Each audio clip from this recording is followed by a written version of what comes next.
ఆశ్రయాపురముకు ఆధారం యేసే, ఈ సేవకు బలము సత్యవాక్కు. దేవునికి స్తోత్రం, దేవునికి మహిమ కలుగును గాక. మరి బైబిల్ స్టడీ కార్యక్రమాన్ని వీక్షిస్తున్న మీ అందరికీ ప్రత్యేక శుభాలు. ఈరోజు ఆదికాండపు ఉపోద్ఘాతాన్ని గురించి మనం నేర్చుకోబోతున్నాం. బైబిల్ గ్రంథంలో 66 పుస్తకాల్లో మొదటి పుస్తకం, పాత నిబంధనలో మొదటి గ్రంథము ఆదికాండంగా పిలుస్తారు. ఈ ఆదికాండ గ్రంథాన్ని మోషే గారు రాసినట్టుగా మనం చూస్తాం. దీని గురించి కొంత వివరంగా తెలియపరచాలని ఆశపడుతూ ఉన్నాను. అయితే ఈ యొక్క పాత నిబంధనలో మొదటి 5 పుస్తకాలు ఏవైతే ఉన్నాయో, ఆదికాండము, నిర్గమాకాండము, లేవికాండము, సంఖ్యాకాండము, ద్వితీయోపదేశ కాండము, ఈ పంచకాండాలని కలిపి పాత నిబంధనలో సాధారణంగా ధర్మశాస్త్రము, ద లా అని పిలుస్తూ ఉంటారు. అలాగే యూదులు దీనిని తోరా అని పిలవటం కూడా మనం చూస్తూ ఉంటాం.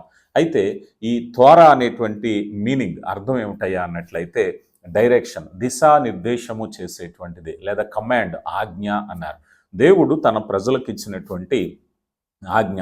అలాగే దీన్ని మరొక పదంగా పెంటాటక్ అనే పదాన్ని ఉపయోగిస్తూ ఉంటారు. దాని అర్థం ఏమిటయ్యా అన్నట్లయితే 5 సంకలనాలు, 5 పుస్తకాలు కలయిక అని. ఈ 5 పుస్తకాలు కలయికనే పాత నిబంధనలో ధర్మశాస్త్రము అనే పదాన్ని మనం చూస్తాం. ఆ విషయాన్ని ఒకసారి మనం చూసినట్లయితే, దానికి సంబంధించినటువంటి విషయాన్ని మనం చూసినట్లయితే యెహోషువ గ్రంథము 8వ అధ్యాయము 34వ వచనాన్ని మనం చూసినప్పుడు, 34వ వచనంలో, ఆ ధర్మశాస్త్ర గ్రంథంలో వ్రాయబడి వాటన్నిటిని బట్టి ఆ ధర్మశాస్త్ర వాక్యములన్నిటినీ అనగా దాని దీవెన వచనమును దాని శాప వచనమును చదివి వినిపించుము, స్త్రీలు పిల్లలు వారి మధ్య నుండి పరదేశులు వినుచుండగా అనే మాటను ఉపయోగించారు. ఇది ధర్మశాస్త్రము అన్నారు. అలాగే నెహెమ్యా గ్రంథంలో కూడా మనం చూసినట్లయితే, నెహెమ్యా గ్రంథం 8వ అధ్యాయము 2వ వచనంలో, యాజకుడైన ఎజ్రా 7వ మాసమున మొదటి దినమున చదవబడి దాన్ని గ్రహింప శక్తి గల స్త్రీ పురుషులు సమాజం అంతటి ఎదుటను ఆ ధర్మశాస్త్ర గ్రంథమును తీసుకొని వచ్చిరి అనే పదాన్ని మనం చూస్తాం. ఇలాగ మనం బైబిల్ గ్రంథంలో చాలాసార్లు ఈ మాట, ధర్మశాస్త్రము అనేటువంటి మాట, ఈ పాత నిబంధన, ఈ 5 పుస్తకాల గురించి వ్రాయబడినటువంటి మాట మనం చూస్తాం. అయితే ఈ గ్రంథాన్ని ఎవరు రాశారు అన్నట్లయితే, మోషే ఈ గ్రంథాలను రాసినట్టుగా చాలా వివరంగా ఎవిడెన్సెస్ మనకి బైబిల్ గ్రంథంలోనే కనిపిస్తాయి. అయితే ఇది ఎప్పుడు రాశారు? సుమారుగా ఈ సృష్టి జరిగిన తర్వాత మోషే కాలానికి 2500 సంవత్సరాలు, 2500 సంవత్సరాల తర్వాత దేవుడు తనకు బయలుపరిచిన విషయాలను గ్రంథస్థం చేయటం చూసాం కదా. ఇక్కడ మనం చూస్తే చాలామంది అప్పుడెప్పుడో రాసిన సంఘటనలు ఈయన ఎలా రాస్తారు అని అంటే, మనం ఎవరైనా పూర్వపు వారి చరిత్ర ఇప్పుడు రాయాలి అనుకుందాం. ఉదాహరణకి మన మార్టిన్ లూథర్ గారి చరిత్ర నేను రాయాలి అని అనుకోండి. నేను మార్టిన్ లూథర్ గారి కాలంలోనే ఉండవలసిన పని లేదు. కాకపోతే అప్పుడు పరిస్థితులను తెలుసుకొని ఇప్పుడు గ్రంథంగా రాయటానికి అవకాశం ఉంటుంది. కానీ ఇక్కడ మోషేకు ఇవ్వబడినటువంటి గొప్ప అవకాశం ఏమిటంటే, ఈ సృష్టిని ఏ దేవుడైతే కలగజేశారో ఆ దేవుని దగ్గర సమాచారాన్నే మనకు అందించారు కదా. లేఖనం ఎప్పుడు కూడా మనుషుల ఇచ్చ వలన కలగలేదు, కానీ వారు పరిశుద్ధాత్మ వలన ప్రేరేపింపబడిన వారే ఈ లేఖనాలు రాయబడినట్లుగా మనం చూస్తూ ఉన్నాం. ఒకసారి మనం నిర్గమాకాండ గ్రంథంలోకి మనం వచ్చినట్లయితే, నిర్గమాకాండ గ్రంథం 24వ అధ్యాయము 4వ వచనంలో, 24వ అధ్యాయము 4వ వచనంలో, మరియు మోషే యెహోవా మాటలన్నిటినీ వ్రాసి ఉదయమందు లేచి ఆ కొండ దిగువన బలిపీఠమును, ఇశ్రాయేలు 12 గోత్రములు 12 స్థలములు కట్టి అన్నారు. ఇక్కడ మనం చూస్తే యెహోవా మాటలన్నిటిని కూడా ఆయన రాశారట. అంటే దేవుడు చెప్తున్నాడు, మోషే రాస్తున్నారు. ఎందుకన్నా చక్కని ఆధారం, ఎవిడెన్స్ ఎక్కడ దొరుకుతుంది చెప్పండి? సృష్టిని గురించి రాయాలి అంటే, ఏ సృష్టినైతే వెలుగు కలుగును గాక అని ఏ దేవుడైతే పలికాడో ఆ దేవుడే చెప్తున్నటువంటి మాటలు మోషే గారు రాస్తున్నారు అన్నట్లయితే యథార్థమైనటువంటి సమాచారాన్ని ఈ గ్రంథంలో రాశారు. అలాగే నిర్గమాకాండ గ్రంథము 34వ అధ్యాయము 27వ వచనాన్ని కూడా చూసినట్లయితే, 34వ అధ్యాయము 27వ వచనంలో, మరియు యెహోవా మోషేతో ఇట్లనెను, ఈ వాక్యములను రాసుకొనుము, ఎలా అనగా ఈ వాక్యమును బట్టి నేను నీతో ఇశ్రాయేలుతో నిబంధన చేసి ఉన్నాను. ఈ మాట అనేక సార్లు అంటే స్ట్రాంగ్ ఎవిడెన్స్ అన్నమాట.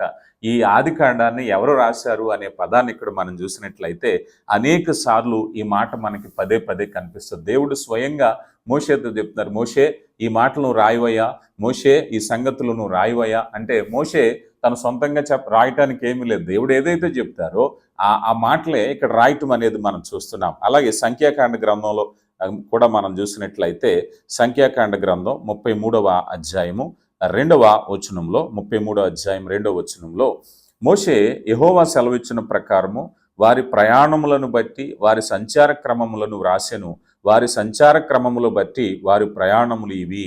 వారి ప్రయాణాలు రాశారు, వారి సంచార క్రమములు రాశారు. ప్రతిదీ కూడా మోషే గ్రంథస్థము చేశారు. ఇశ్రాయేలు చరిత్రను రాశారు, దేవుడు చెప్పింది రాశారు, ఆజ్ఞలు రాశారు, నిబంధనలు రాశారు, చరిత్ర రాశారు. ఇలాగ అనేక విషయాలు మోషే ఈ విషయాన్ని తెలియపరచడం మనం చూస్తున్నాం. అలాగే ఈ గ్రంథానికి గల పేరు ఆది కాండము అని ఎందుకు వచ్చింది? ఇంగ్లీష్లో దీన్ని జెనసిస్ అన్నారు. ఆది కాండము అనే పేరు ఎక్కడి నుంచి వచ్చిందయ్యా అంటే ఈ ప్రారంభములో ఆది కాండము 1వ అధ్యాయం 1వ వచనంలో ప్రారంభంలో ఏ మాట అయితే ఉందో ఆ మాటనే వీరు గ్రంథానికి పేరుగా పెట్టారు కదా. ఒక మాటలో చెప్పాలంటే ఇంగ్లీష్ బైబిల్లో ఇన్ ద బిగినింగ్ అన్నారు కదా. ఆది యందు మనం తెలుగు బైబిల్లో చూస్తాం. ఏదైతే ప్రారంభం ఉందో ఆ యొక్క పదాన్ని, దీన్ని యాక్చువల్గా మనం హిబ్రూ తర్జుమాల్లో బ్రెషిత్ అనే పదాన్ని ఉపయోగించారు. అంటే ఈ మూలం ఏమిటాయా అన్నట్లయితే ఆ పదానికి అర్థము ఇన్ ద బిగినింగ్, అదే ప్రారంభము. అంటే ఆది కాండము అనగా ప్రారంభములు అన్నారు. ఈ ప్రారంభాల గురించి మనం చూస్తే ఆది కాండంలో చాలా ప్రారంభాలు ఉంటాయి. మనకి ఎన్ని చక్కని ప్రారంభాలు ఉంటాయంటే వెలుగు చీకటి ప్రారంభం, మనుషులు పుట్టుక ప్రారంభము, అలాగే ఆ పాపం ప్రారంభం కూడా, ఆజ్ఞాతిక్రమం ప్రారంభం కూడా, మరలా కృప ప్రారంభం కూడా, ఇలాగ అనేక ప్రారంభాలు ఉంటాయి. వాటిని గురించి ఇంకా మనం తర్వాత వీడియోలో వివరంగా తెలుసుకుందాం ప్రత్యేకంగా.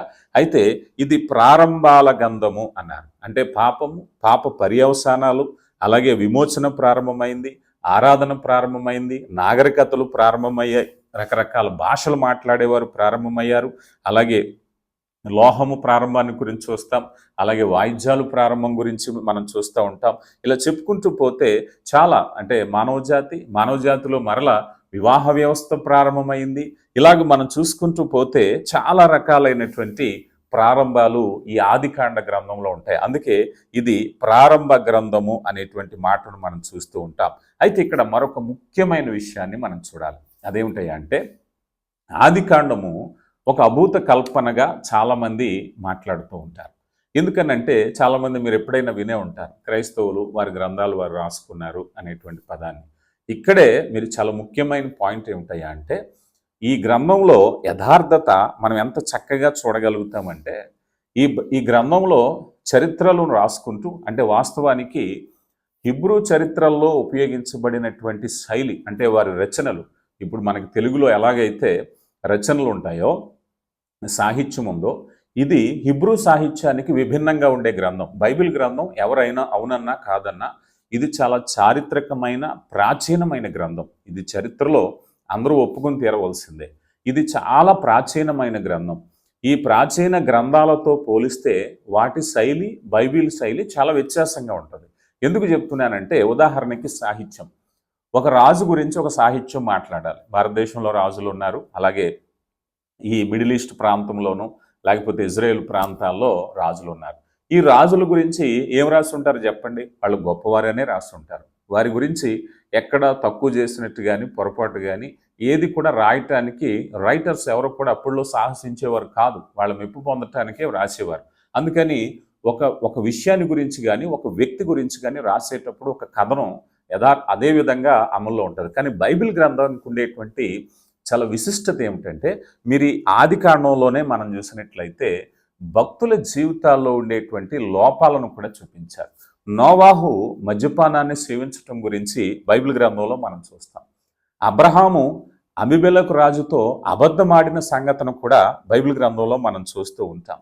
యూదా తను చేసినటువంటి వ్యభిచారాన్ని గురించి కూడా బైబిల్ గ్రంథంలో మనం చూస్తూ ఉంటాం.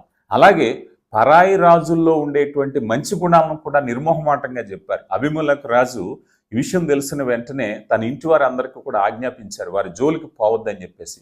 వారిలో ఉండే అంటే వారు అన్యరాజులైనా వారు అన్యరాజుల్లో ఉండేటువంటి మంచి గుణాలను యథార్థంగా చెప్పటానికి అంటే గ్రంథం యొక్క శైలి మీరు చూసినట్లయితే నిర్మోహమాటంగా ఈరోజు మనం చూస్తూ ఉంటాం.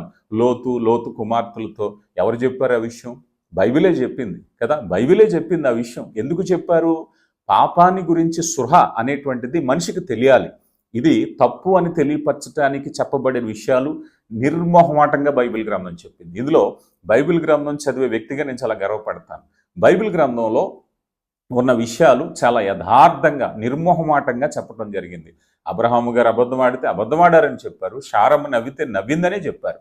ఉన్నట్టుగా చెప్పేసేట బైబిల్ గ్రంథం. అందుకే ఆనాటి ప్రాచీన సాహిత్యంలో హెబ్రూ సాహిత్యంలో ఏ గ్రంథాలు ఉన్నాయో వాటితో పోల్చుకుంటే ఇది చాలా వ్యత్యాసమైనటువంటి గ్రంథంగా మనకు కనిపిస్తుంది. అందుకే మనం దీన్ని ఎందుకు అంగీకరించాలి అన్నట్లయితే ఇదంతా కూడా దేవుని కృపను బట్టి యథార్థమైనటువంటి విషయాలను తెలియపరిచింది. అలాగే చాలా వరకు సైన్స్కు సంబంధించినటువంటి విషయాలు, ఖగోళ శాస్త్రానికి సంబంధించిన విషయాలు చాలా వరకు ఈ ప్రాచీన గ్రంథంతో ఏకాంతం అవుతున్నాయి.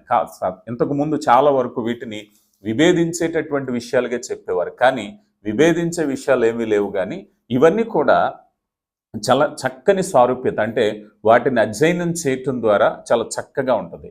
ఇది రోమన్ క్యాథలిక్ వారు భూమి సర్వసృష్టికి కేంద్రమై ఉన్నట్టుగా ఆ గ్రంథాల్లో ఉంది, కానీ యాక్చువల్ ట్రాన్స్లేషన్లో అలా లేదు ఇది. తర్వాత విషయాలను గురించి సరిపోల్చుకున్నప్పుడు చారిత్రక విషయాలు ఎన్నిటినో ఇందులో రాశారు. చాలామంది చరిత్రకారులు బైబిల్ చదువుతున్నారు. అలాగే డైనోసార్స్ గురించి కానీ మరొక విషయాల గురించి కానీ చాలా విషయాలు గ్రంథంలో చాలా సవివరంగా వ్రాయబడినవి. కనుక ఒక మాటలో చెప్పాలి అంటే ఈ ఉపోద్ఘాతానికి వెళ్లే ముందు ఇక్కడ బైబిల్ గ్రంథంలో 4 విషయాలు కూడా మనం చాలా స్పష్టంగా చూడగలుగుతాం. ఈ బైబిల్ ఆది కాండాన్ని మనం 4 రకాలుగా విభజించుకున్నట్లయితే మొదట మనకి నోవాహు కనిపిస్తారు, తర్వాత మనకి అబ్రహాము కనిపిస్తారు, తర్వాత మనకి యాకోబు కనిపిస్తారు, తర్వాత మనకి యోసేపు కనిపిస్తారు. 4 విషయాలు అంటే చాలా మంది కనిపించిన ఈ 4 విషయాలు ఈ ఆది కాండంలో మనం చూసినట్లయితే వారిలో ఉండేటువంటి సుగుణాలు. నోవాహు నీతిమంతుడు, అలాగే అబ్రహాము విశ్వాసము, యాకోబు నిరీక్షణ కలిగినవాడు, యోసేపు పరిశుద్ధమైన జీవితం కలిగినవాడు. ఒక విశ్వాస జీవితానికి ఏవైతే అవసరమైనవో ఆ క్యారెక్టర్స్, ఆ గుణాలను కూడా బైబిల్ గ్రంథం ఎంత చక్కగా ప్రారంభంలో చూపించడం జరిగిందో మనం చూస్తున్నాం. అలాగే ఈ విషయాల్లో మనం చూసినట్లయితే ప్రతిదీ కూడా ఇన్ ద బిగినింగ్ కదా, ప్రారంభము అన్నారు. ఈ ప్రారంభానికి ముందు మనం గత వీడియోలో చెప్పుకున్నాం సమయాన్ని గురించి. ఈ ప్రారంభాలకి మునుపు ఏముందయ్యా అన్నట్లయితే అది అనంతమైన దేవుని కాలం. ఆ కాలాన్ని మనం పరిగణించలేం. ఇప్పుడు మానవ కాలం ప్రారంభమైంది. దేవుడు ఒక కాలాన్ని, ఈ భూమి మీద కాలాన్ని ఆయన ప్రారంభించారు. ఇది ఎప్పటి వరకు ఉంటుంది? మరలా ప్రకటన గ్రంథంలో చెప్పబడిన విధంగా ప్రభు రాకడ వరకు ఉంటుంది. ప్రభు రాకడ మరలా తీర్పు దినం అయిపోయిన తర్వాత మరలా మనం ఆ కాలంలోకి వెళ్ళిపోతాం. ఏ కాలం? ఆ బిగినింగ్కి ముందు ఏ కాలం అయితే ఉందో, అనంతమైన కాలం ఏది ఉందో, దేవుని సమయం ఏది ఉందో ఆ సమయంలోకి వెళ్ళిపోతాం. ఇప్పుడు మానవ కాల పరిమితిని మనం ఆదికాండం 1వ అధ్యాయంలో చూసాం. ఆ సూర్యచంద్రులు కాలములు, మాసములు, దినములు వేరుపరిచే విధంగా దేవుడు ఏర్పాటు చేశారు. అంతకు ముందు ఉన్నటువంటి సమయం వేరైనది, అది మనకు తెలియదు. అది మరలా వస్తుంది. ఎప్పుడు? ఈ భూమి గతించిపోయిన తర్వాత, తీర్పు జరిగిన తర్వాత మరలా వచ్చేటటువంటి కాలంలో, అనంత కాలంలో, అప్పుడు మనం ఆ కాలంలో జీవిస్తాం. పరలోకం అంటే అదే. ఇప్పుడు ఉండేటువంటిది మానవ కాలం. ఈ కాలానికి ఆ కాలానికి చాలా వ్యత్యాసం ఉంటుంది. అలాగా ఆదికాండం అనేటువంటిది ప్రతిదీ కూడా ప్రారంభాలు మనం చూస్తాం. విత్తనాలు. ఇక మరొక ముఖ్యమైన విషయం ఏమిటంటే ఇందులో ఏది ముందు అనేటువంటిది ఆదికాండం చాలా వివరంగా ఇస్తుంది. చాలా మందికి పిల్ల ముందా, తల్లి ముందా, కోడి ముందా, గుడ్డు ముందా, చెట్టు ముందా, విత్తనం ముందా, ఇలా చాలా ప్రశ్నలు వేస్తూ ఉంటారు. కానీ బైబిల్ చాలా క్లియర్ ఆన్సర్ ఏమిటంటే దేవుడు చెట్లను కలగజేశాడు. చెట్టు ముందా, విత్తనం ముందా అంటే బైబిల్ చాలా క్లియర్ ఆన్సర్ చెప్తుంది, చెట్టే ముందు కదా. అలాగే ఎవరు ముందు? ఆదాము ముందు, అవ్వ ముందు. ఇలాగ దేవుడు ఒక క్రమాన్ని ఏర్పాటు చేశారు. కనుక ఇదిగో గుడ్డు ముందా, కోడి ముందా అంటే దేవుడు పక్షులను కలగజేశాడు. గుడ్లు కలగజేసి పొదిగించి పిల్లలు చేయమని దేవుడు చెప్పలేదు. ఫస్టే పక్షులు వచ్చాయి. కనుక ఏది ముందు అనేటువంటిది చాలా క్లియర్గా బైబిల్ గ్రంథం మనకు తెలియపరుస్తుంది. కనుక ప్రియులారా, ఆదికాండ ప్రారంభాల గ్రంథాన్ని గురించి మనం ఇంకా కూడా వచ్చే వీడియోస్లో చాలా తరగతుల గురించి తెలుసుకుందాం. శ్రద్ధగా వాక్యాన్ని వినండి. దేవుడు మిమ్మల్ని దీవించును గాక. ఆమేన్.